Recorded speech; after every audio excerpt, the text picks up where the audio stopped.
नमो आदेश माऊली हो. जय श्रीराम. मी संदीप अशोकाळे आर्य ज्योतिषालय and healing सेंटरमध्ये तुमचं स्वागत करतो.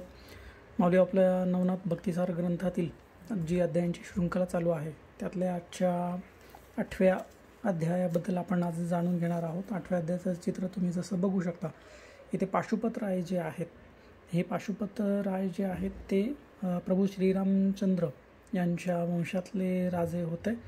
त्यांची मच्छिंद्रनाथांशी भेट झालेली, तेव्हा जो प्रसंग घडलेला त्याचं वर्णन 8व्या अध्यायामध्ये दिलेलं आहे.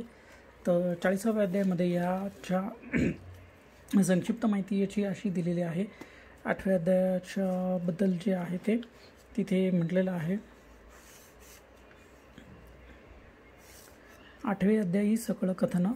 पाशुपतरायासी रामदर्शन रणी मित्रराज जिंकवण केला प्रसन्न विद्येसी. तो अध्यायनित गाता ऐकता आपुला सखा देशावरता. तो गृहासी येऊन भेटेल तत्वता. चिंता व्यथा हरेले की.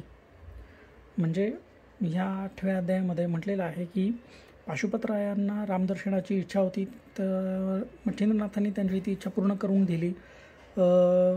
सूर्याशी सुद्धा एक छोटासा युद्धप्रसंग म्हणता येईल तो घडलेला, आणि सूर्याने सुद्धा प्रसन्न होऊन मच्छिंद्रनाथांना वरदान दिलेले, काही विद्या अर्पण केलेल्या.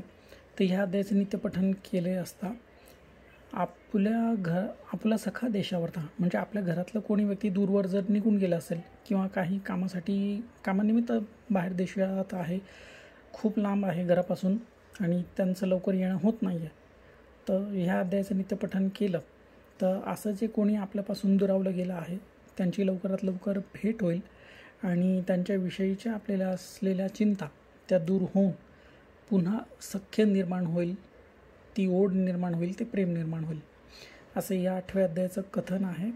तर माऊली हो, तुम्ही या अशी जर काही तुमची समस्या असेल तर त्या समस्येसंदर्भात तुम्ही या अध्यायाचं पठण करू शकता.